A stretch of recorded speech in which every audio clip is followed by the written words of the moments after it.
বিসমিল্লাহির রহমানির রহিম। আসসালামু আলাইকুম ওয়া রাহমাতুল্লাহি ওয়া বারাকাতুহু। আলহামদুলিল্লাহ ওয়াসসালাতু ওয়াসসালামু আলা রাসূলিল্লাহ, আম্মা বা'দ। আসহাবে কাহাফ ইনস্টিটিউটে জেনারেল শিক্ষিতদের জন্য দরসুল কোরআনে আপনাদের সবাইকে স্বাগত জানাচ্ছি। এটি আমাদের পঞ্চম ব্যাচের নিয়মতান্ত্রিক ক্লাসের হিসাবে 116তম ক্লাস এবং আজকের এই দর্শে সূরাতুল কাহাফ এর পূর্ণতা পাচ্ছে। আমরা আজকে ইনশাআল্লাহ সূরাতুল কাহাফ সমাপ্ত করব। আমরা আজকের এই আসহাবে কাহাফ ইনস্টিটিউটের আজকের যে ক্লাসটাতে সূরাতুল কাহাফ শেষ করব ইনশাআল্লাহ। এটা 45তম পর্ব।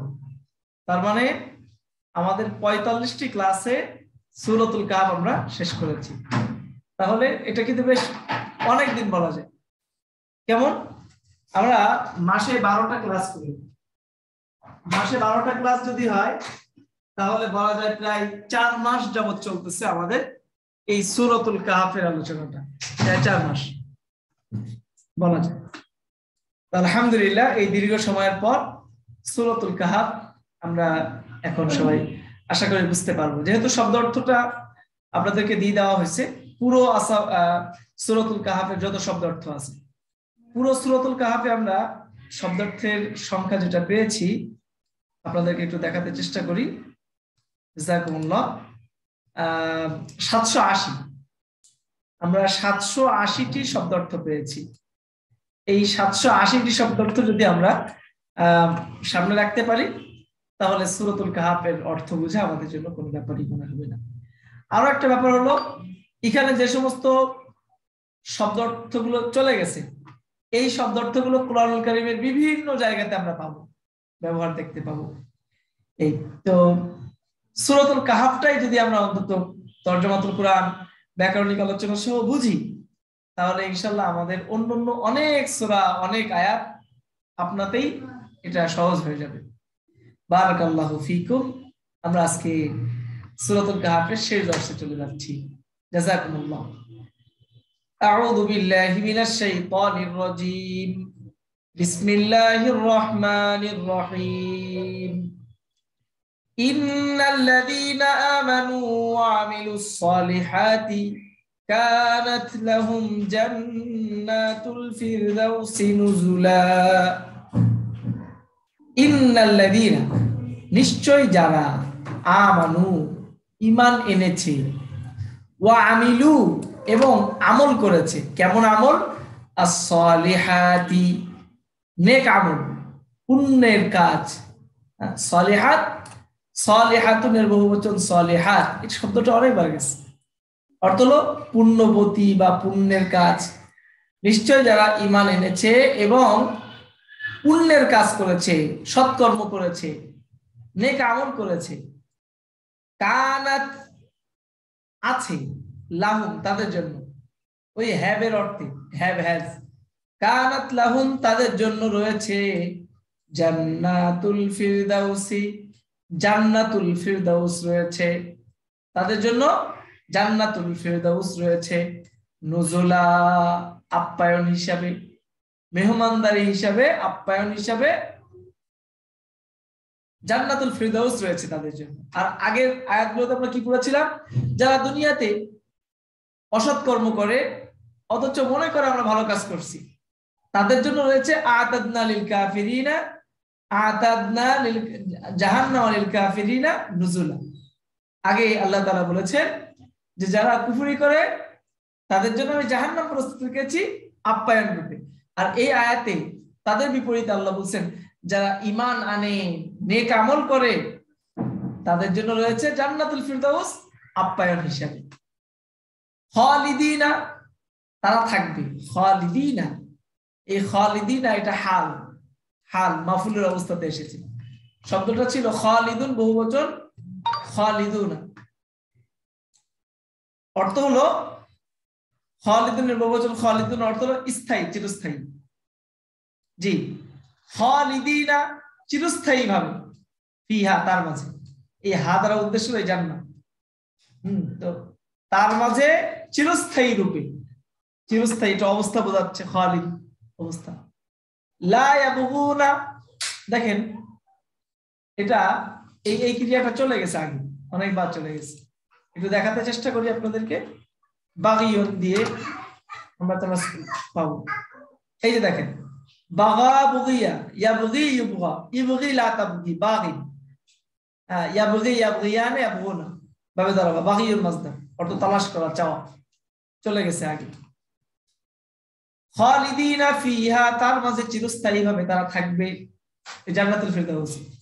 লা ইয়াবগুনা, তারা তালাশ করবে না, আনহা, তার থেকে তারা তালাশ করবে না, চাবে না। হেওয়াল, হেওয়াল শব্দের অর্থ কি লিখেছি দেখেন তো। হেওয়াল শব্দের অর্থ স্থানান্তর। তারা তার থেকে স্থানান্তর কামনা করবে না, অর্থাৎ তারা জান্নাতুল ফিরদাউস এমন জান্নাতে তারা থাকবে, এই জান্নাত থেকে তারা কখনো স্থানান্তরিত হওয়া কামনা করবে না। আল্লাহ তাআলা একজনের টাকা পয়সা দিছে, কোন একটা এলাকাতে, ঢাকাতে তার 2-4টা বাড়িও আছে, কিন্তু সব বাড়ি ছেড়ে একসময় সে অভিজাত এলাকাগুলো হিসেবে পরিচিত এমন এলাকাতে সে বসবাস করছে, অনেক দামি ফ্ল্যাটে সে ভাড়া থাকতেছে অথবা ফ্ল্যাট কিনে থাকতেছে। একটা পর্যায়ে এখানেও তার ভালো লাগে, কি করে, সে চিন্তা করছে আমি ওয়াশিংটনে থাকবো বা আমি লন্ডনে থাকবো, এরকম সিডনিতে থাকবো, নামি দামি শহরগুলোতে আমি থাকবো। তো সে সারা দুনিয়া চষে বেড়াচ্ছে বিনোদনের জন্য, মনের একটু তৃপ্তির জন্য, প্রশান্তির জন্য। গতকাল আমার এক মুসল্লি, আল্লাহ তাআলা তাকে অনেক বড় একটা বাড়ির মালিক বানিয়েছেন। আমি দোকানে, মসজিদ থেকে বের হয়ে মাদ্রাসার জন্য বাজার করছি, ঠিক এই সময় পাশে এসে সালাম দিয়ে মুসাফা করে, কেমন আছেন? আমি বললাম যে মসজিদে এটা দেখি না। বললো এই তো মাত্র বের হলাম, আমি পেছনের দিকে থাকা হয়, এই জন্য দেখা হয় না। এক পর্যায়ে সে বলছে যে হুজুর, মাঝে মাঝে মনে হয় কি, যদি একটা কুড়ে ঘরে থাকতে পারতাম, আমার মনে হয় ওখানে শান্তি পেতাম। পারিবারিক ভাবে এতটা অশান্তির মধ্যে আছে, অথচ অন্য অনেক মানুষ মনে করতেছে কি যে এই মানুষটা কি আরাম, কি শান্তি, 7 তলা বিশাল 4 ইউনিটের বাড়ি আছে, একটা একদম ভালো পয়েন্টের মতো জায়গাতে, ভালো ব্যবসা আছে, তো এই মানুষটার মতো যদি আমার হতো, এমন কামনা করতেছে অনেকেই। অথচ এই মানুষটার অবস্থা হলেই, দুনিয়ার মানুষের অবস্থা এরকম যে সে স্থানান্তর হতে চায়, এক জায়গা থেকে আরেক জায়গাতে সুখ খুঁজে বেড়ায়। আর আল্লাহ তাআলা বলতেছেন খালিদিনা ফিহা, সেখানে চিরস্থায়ী ভাবে থাকবে। লা ইয়াবগুনা, তারা প্রত্যাশা করবে না, কামনা করবে না, খোঁজ করবে না, আনহা, তার থেকে, ওই জান্নাত থেকে, হেওয়ালা, স্থানান্তর কামনা করবে না, তারা ওই জান্নাত থেকে স্থানান্তর হওয়া কামনা করবে না। লা ইয়াবগুনার অর্থ কামনা করার অর্থ বলি আমরা। কুল বলুন, লাউ, যদি, কানাল বাহরু, সমুদ্র হয়ে যায়। দেখেন আলিফ লাম শুধুমাত্র মারিফার অর্থই যে দেয় এরকম, মারিফার অর্থের সাথে সাথে আলিফ লাম জিনসের অর্থ দেয়, অর্থাৎ সমষ্টির অর্থ দেয়। আলিফ লাম মারিফার পাশাপাশি আরো গুরুত্বপূর্ণ যে একটা অর্থ দেয় তা হলো জিনস, অর্থাৎ সমষ্টি।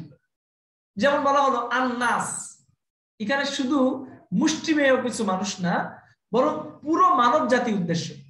এটা আলিফ লাম দ্বারা এখানে জাতিকে বোঝানো হয়েছে, জিনস।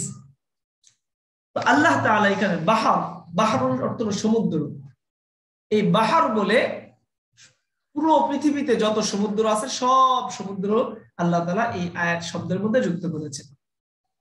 আল্লাহ তাআলা বলেন, কুল বলুন, লাউ কানাল বাহরু, যদি সমুদ্র হয়ে যায়, মিদাদান, কালি হয়ে যায়, লিকালিমাতি রব্বি, আমার রবের কালিমা সমূহের জন্য, অর্থাৎ আমার রবের প্রশংসা সমূহের জন্য, আমার রবের প্রশংসা সমূহের জন্য যদি সমুদ্রগুলো কেমন হয়ে যায়, কালি হয়ে যায়।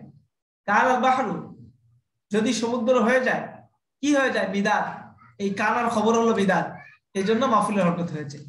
লিকালিমাতি রব্বি, আমার রবের কালিমা সমূহের জন্য, আমার রবের বাণী সমূহের জন্য, আমার রবের শুকরিয়া কৃতজ্ঞতা জ্ঞাপনের জন্য যদি সমুদ্রের কালি হয়ে যায়, লা এটা লামে তাকিদ, মাদি শুরুতে এই লামটা এসেছে তাকিদের জন্য। লা নাফিদা অবশ্যই শেষ হয়ে যাবে, এখানে মাদি মুদারের অর্থে হবে। লা নাফিদাল বাহরু সমুদ্র অবশ্যই নিঃশেষ হয়ে যাবে, ক্বাবলা পূর্বে, আন তানফাদা শেষ হওয়ার পূর্বে, কালিমাতু রব্বি আমার রবের কথা, আমার রবের বাণী, আমার রবের কথা শেষ হওয়ার পূর্বে। আন আন এসে এই মুদারের অর্থকে মাসদারের অর্থে পরিবর্তন করে দেয়। আন মুদারের অর্থকে কি করে? মাসদারের অর্থে পরিবর্তন করে দেয়। শেষ হওয়ার পূর্বে, আন তানফাদা ক্বাবলা আন তানফাদা শেষ হওয়ার পূর্বে। আল্লাহ বলেন কুল বলুন, লাউ কানাল বাহরু যদি সমুদ্র হয়ে যায়, মিদাদান কালি হয়ে যায়, লিকালিমাতি রব্বি আমার রবের কথার জন্য যদি কালি হয়ে যায়, অর্থাৎ আমার রবের কথা লেখার জন্য। আমার রব কি নিয়ামত দিয়েছেন। একজন মানুষ বাথরুমে গেছে, সে তার জিন্দগির কিছু নেই, পেশাব পায়খানাটাকে সে সুস্থতার সাথে করতে সক্ষম হয়েছে। এটাই এই ব্যক্তির জন্য জিন্দগির একটা বড় পাওয়া। কারণ হাসপাতালের বিছানাগুলোতে বহু মানুষ শুধু এটাই কামনা করে যে আল্লাহ আমার কিছু লাগবে না, আমার শুধু এই পেশাব পায়খানা এই পাইপ দিয়ে করতে হচ্ছে, আমার এটা ভালো ব্যবস্থা। কত মানুষ না জানে। আলহামদুলিল্লাহ, মানুষ যদি এইভাবে চিন্তা করে রবের কথাগুলো, তার মধ্যে আশা তৈরি হয়, আশা জাগে, হতাশা তৈরি হয় না। তার মধ্যে আত্মহত্যা প্রবণতা কমে, বৃদ্ধি পায় না কখন। আল্লাহ বলেন লা নাফিদাল বাহরু অবশ্যই অবশ্যই সমুদ্র শেষ হয়ে যাবে, নিঃশেষ হয়ে যাবে, ক্বাবলা আন তানফাদা শেষ হওয়ার পূর্বে। শেষ হওয়ার পূর্বে সমুদ্র শেষ হবে। কি শেষ হওয়ার পূর্বে? কালিমাতু রব্বি আমার রবের কথা শেষ হওয়ার পূর্বে সমুদ্র নিঃশেষ হয়ে যাবে। বলে কয় সমুদ্র? ওয়ালাউ জিনা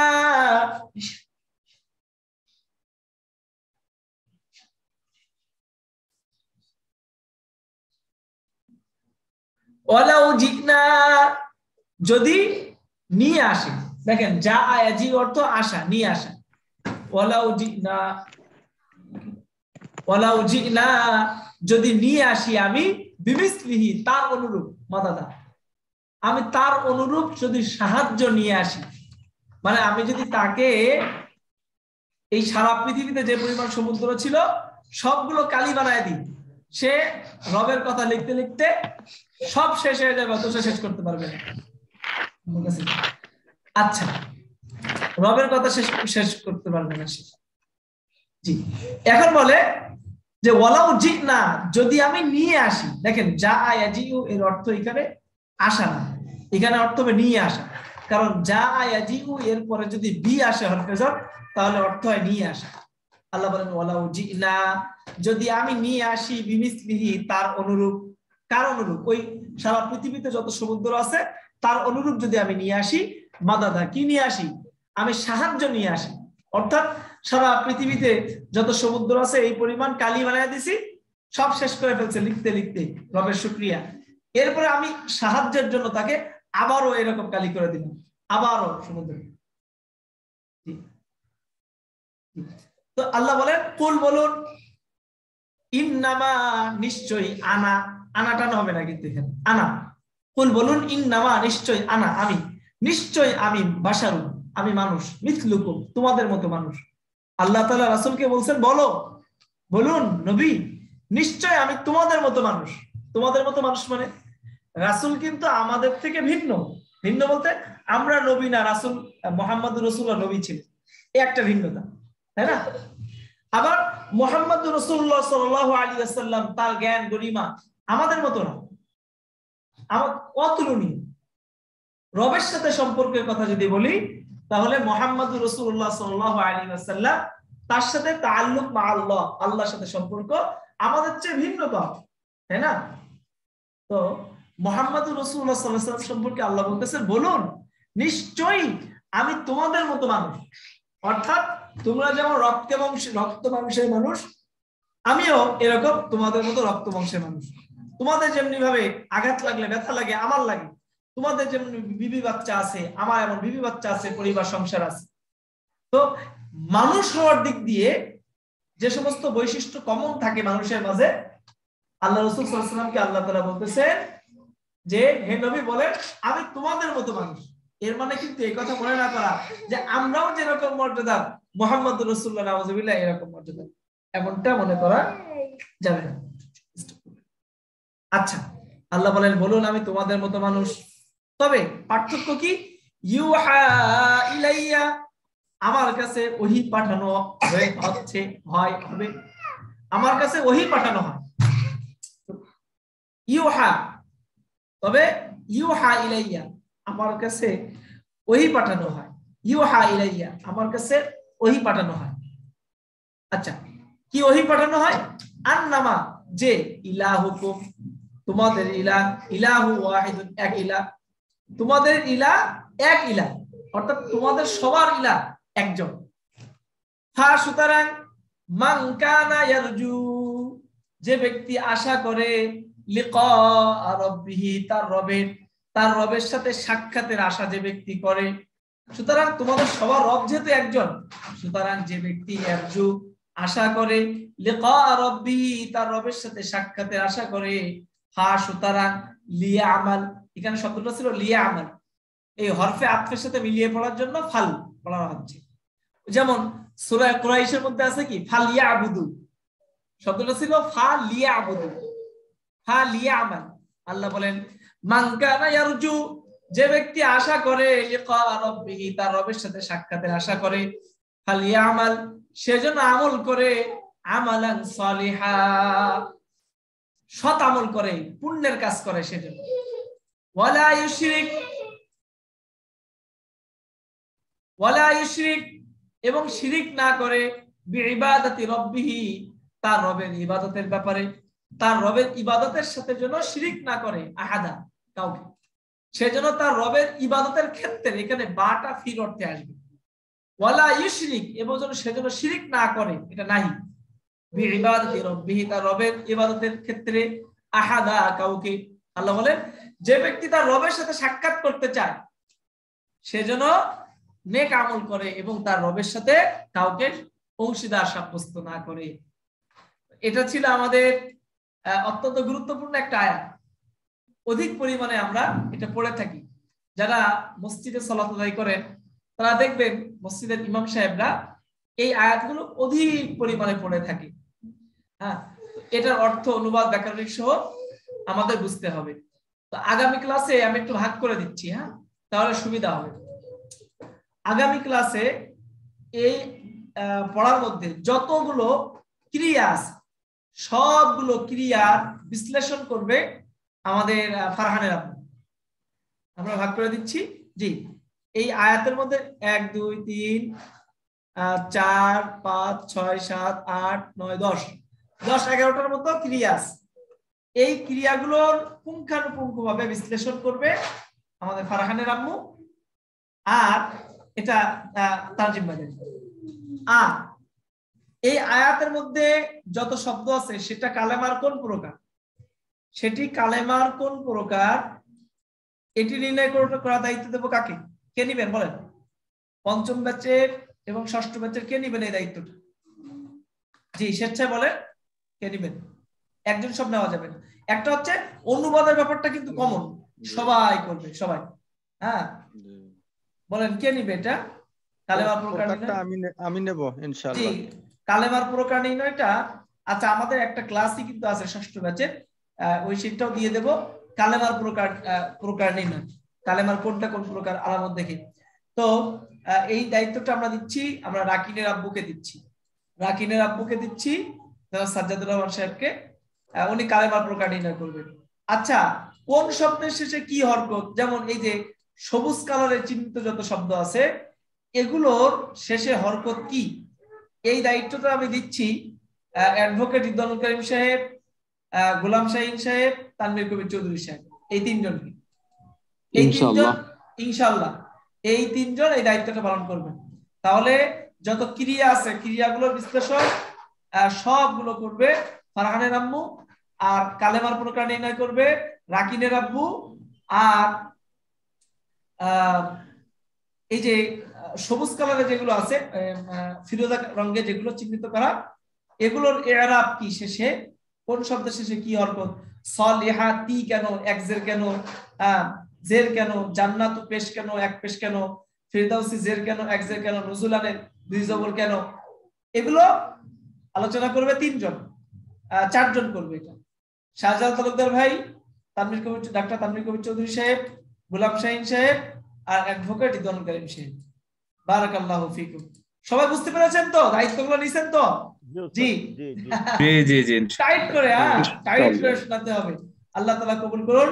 আগামী ক্লাস থেকে আমাদের আম্মা তাসালুন আমপারা থেকে শুরু হবে। আমরা আমপারা ঠিক এইভাবে বিশ্লেষণ করব।